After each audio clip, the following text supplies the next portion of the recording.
किसान गया, उसे मालूम था कि ये साधु जो कुछ कहते हैं उसमें दम होता है, उसमें सच्चाई होती है, निश्चित रूप से मुझे अपने खेत में पानी मिल जाएगा। और उसने खुदाई चालू की, खोदना चालू किया, पूरब में खोदा, 10, 15, 20 फुट खोदा, पानी नहीं आया। उसने खोदना बंद कर दिया। दूसरी दिशा में खोदा, दूसरी दिशा में खोदा और पानी नहीं आया। उसने जाके सन्यासी को कहा कि हम तो समझते थे कि आपकी वचन शक्ति है और आपने कहा है तो निश्चित होगा, लेकिन मैंने खोदा फिर भी पाना नहीं आया। उन्होंने कहा कितना खोदा? पूरा खोदा, 100 फुट खोदा और 100 फुट से भी ज्यादा खोदा।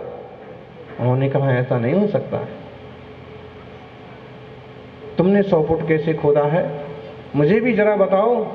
उसने कहा चल के देख लो, 100 फुट से ज्यादा खोदा है। और वहां जाके देखा तो उसने 15, 15, 20, 20 फुट के 15, 5, 7 गड्ढे कर रखे हैं।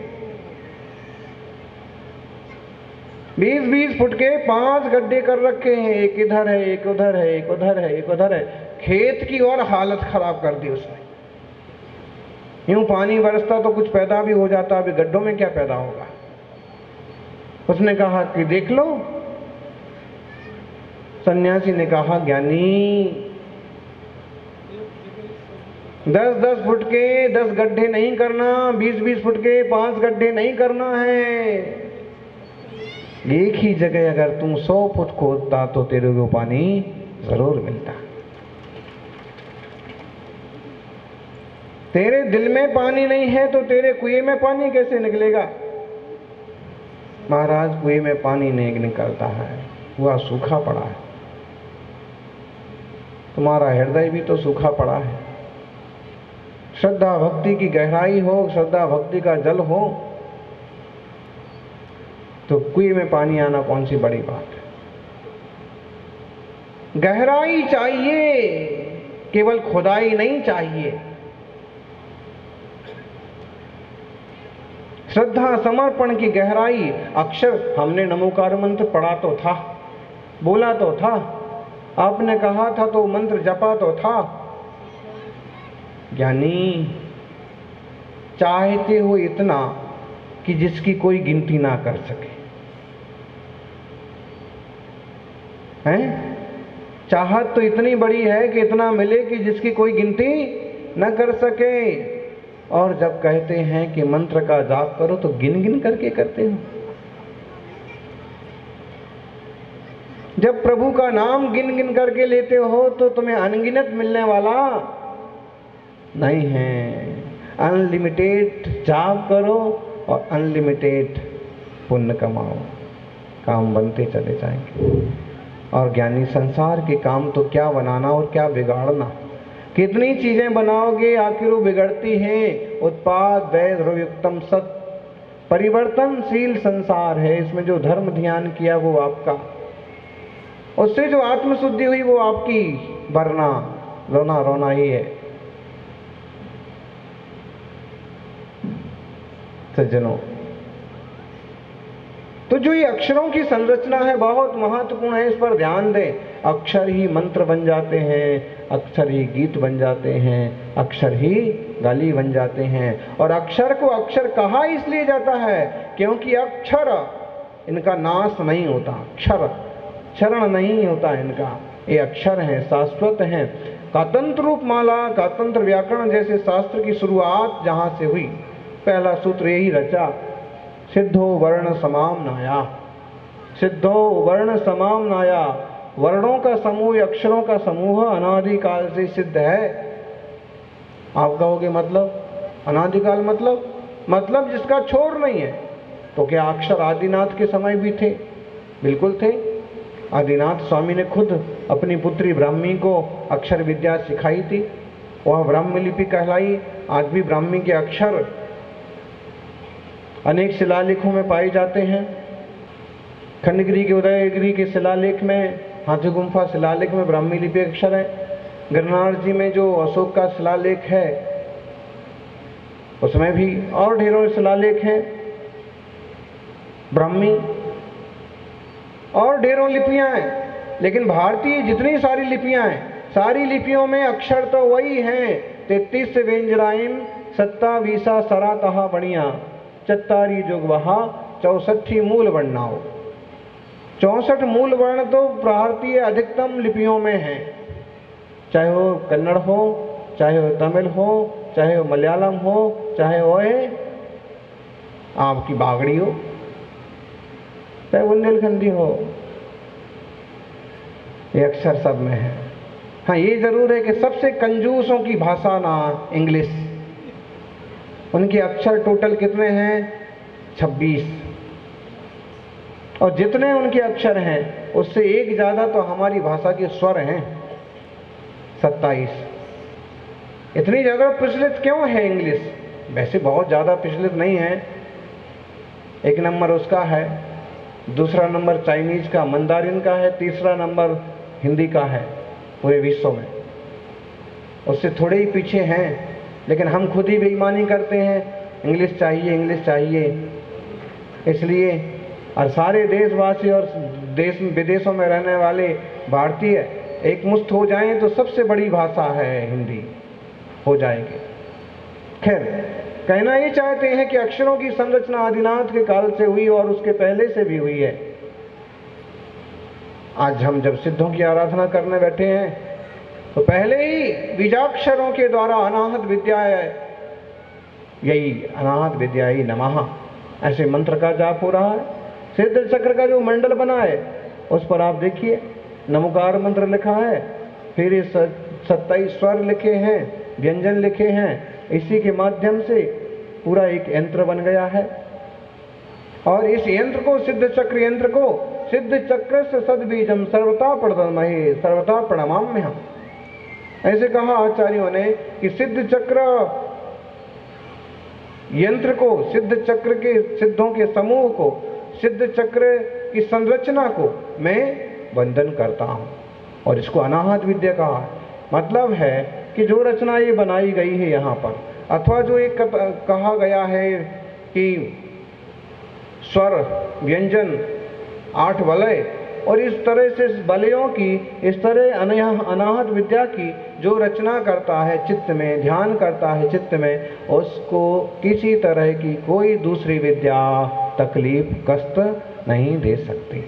जिसके अक्षरों का ये प्रभाव, और इन अक्षरों के साथ जो परमिष्ठी जुड़ गए, इस अक्षरों के साथ जो अपने भाव जुड़ गए, तो इसका प्रभाव कई गुना ज़्यादा हो जाता है और इससे सिद्धियां होती हैं, इससे तकलीफ कष्ट सांसारिक असहताएं खत्म होती हैं।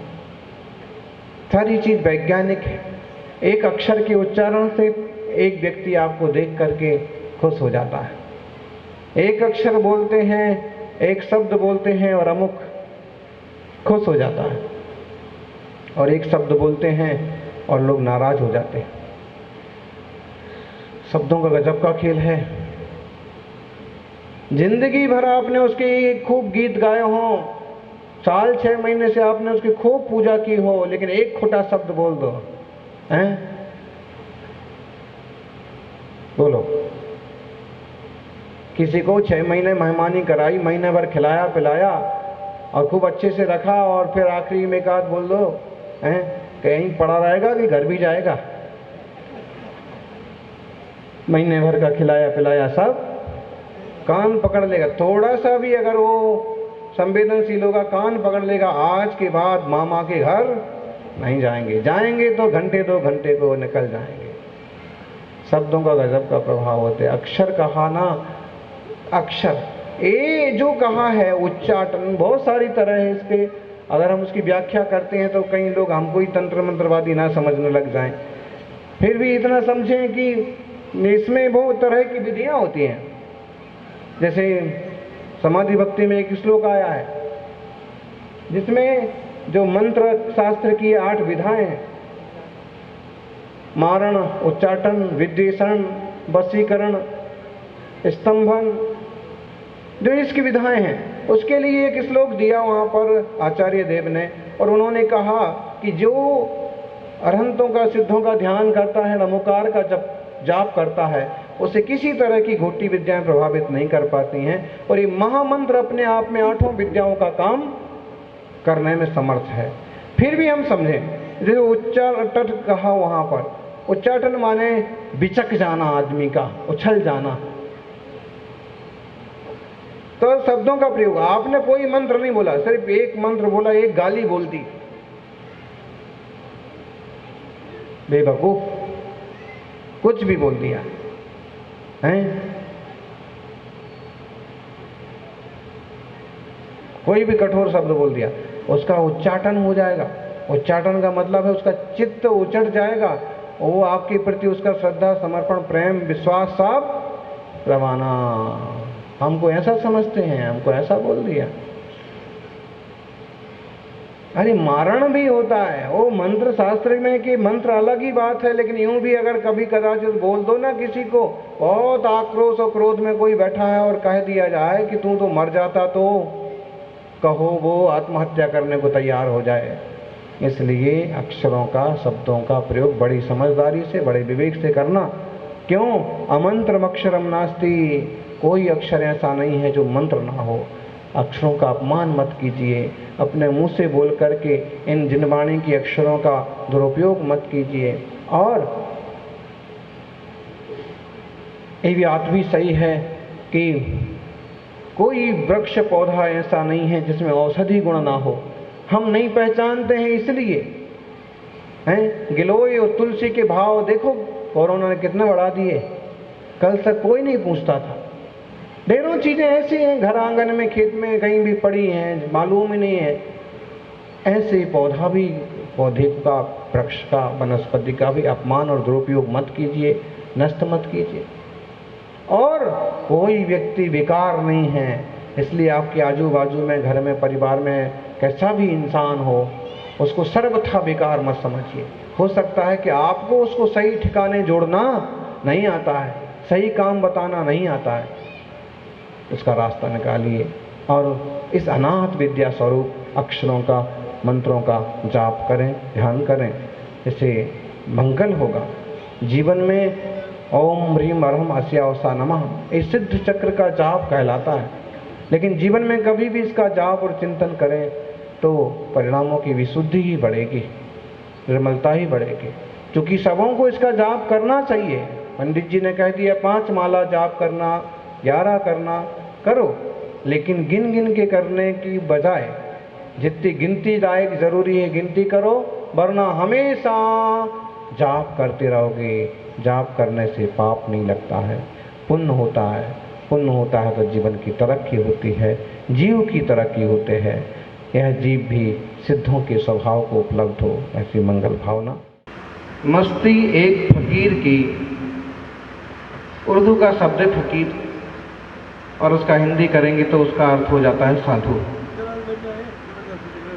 मस्ती एक फकीर की पढ़ा गई ये पाठ, गांठ में जिसके कुछ नहीं, बस उसके हैं ठाठ। गांठ में जिसके कुछ नहीं, बस उसके हैं ठाठ। जिसके पास गांठ है और गांठ में कुछ है, उसके ठाठ नहीं है। संसारी जनों को लगता है कि जिसके पास गांठ है, गांठ में कुछ है, वो है ठाठ वाला है। देख लो ना, यानी ये सोने का मोटा हार, ये सोने का मोटा ब्रेसलेट। अभी ठीक है, श्रावक है, ग्रस्त है, तो उसके पास तो होगा ही, और वह प्रदर्शन अगर भगवान की भक्ति में करे तो ये आश्चर्य की बात नहीं है, खुशी की बात है। लेकिन फिर भी उसे देख करके लोग ऐसे कल्पना करते हैं कि भाई इनके तो ठाठ हैं। धर्म ध्यान में चित्त लगा है तो ठाठ है, और नहीं तो कोई ठाठ नहीं है, आश्रव बंद हो रहा है। मस्ती एक फकीर की सिखा गई ये पाठ, गांठ में जिसके कुछ नहीं, बस उसके हैं ठाठ। 7 दिन के लिए उपवास में बैठे हैं आचार्य आदि सागर जी अंकलीकर। कोन्नूर की गुफा में, कुंजबन की गुफा में, दक्षिण भारत के छोटे छोटे मंदिरों की गुफाओं में विराजे हैं और ध्यान में मस्त हैं, कोई फिक्र नहीं है। कल जब वो जागीरदार थे, जमींदार थे, तब चिंता थी, थोड़ी सी गांव की भी चिंता थी और खुद के जमीन जायदाद की भी चिंता थी। लेकिन अब जब सब छोड़ दिया तो किसी बात की कोई चिंता, चाह गई, चिंता गई। मनुआ बेपरवाह और जिनको कछु ना चाहिए, जिनको कछु ना चाहिए ते साहन के साह। चाह नहीं है, शहंशाह की तरह आराम से बैठे हैं, ध्यान में मग्न हैं। अंकलीकर आचार्य के बारे में एक प्रसंग सुनने को मिला। उस जमाने में ऐसे दिगंबर तपस्वी बहुत कम थे और इस तरह के कठोर तपस्वियों के दर्शन बहुत दुर्लभ थे। और उनका गुफाओं में रहना, जिस माटी पर उनका आसन लगता वो माटी चंदन की तरह सुगंधित हो जाती है। जो पानी उनके शरीर से बहता वो वामी औषध का काम करने लगता। और कठिन तपस्या के बल पर छोटे मोटे चमत्कार यूं सहज हो जाते और लोगों के मुख से बातें होती, पूरे गांव में समाचार फैल जाते कि किसी इंसान को सांप ने डस लिया।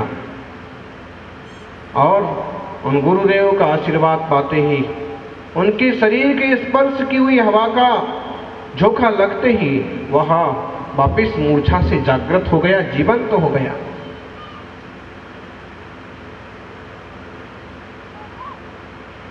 तप में बड़ी सामर्थ्य है, तप से बड़ी रिद्धियां प्रकट होती हैं। और वो भी एक तरह के रिद्धिधारी साधु थे और इस कारण से वो शहरों में नहीं जाते थे तो भी शहर के लोग, सेठ, साहूकार, राजे, महाराजे उनसे प्रभावित थे। एक बार की बात है, वे एक जिनालय में एक नेसर्जिका में विराजमान थे। तब छोटी छोटी रियासतें थीं और छोटे छोटे राजा थे, लेकिन छोटे राजा होने के बाद भी सब अपने आप को महाराजा। देख लो ना आप, खमीरा में एक नहीं है, 100 धर्मेंद्र। कितने? 8। और 8 नहीं है अभी, आपको मालूम कहां पड़ा है? 8 को तो पंडित जी ने घोषित कर रखा है, बाकी आप ढूंढने जाओ तो जितने यहां 100 धर्मेंद्र मिलेंगे उतने 100 धर्मेंद्र स्वर्ग में भी नहीं मिलेंगे।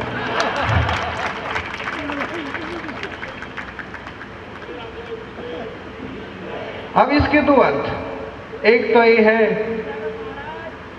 कि इंद्र की तरह बन ठन के और भगवान की भक्ति करने वाले श्रद्धालु श्रावक।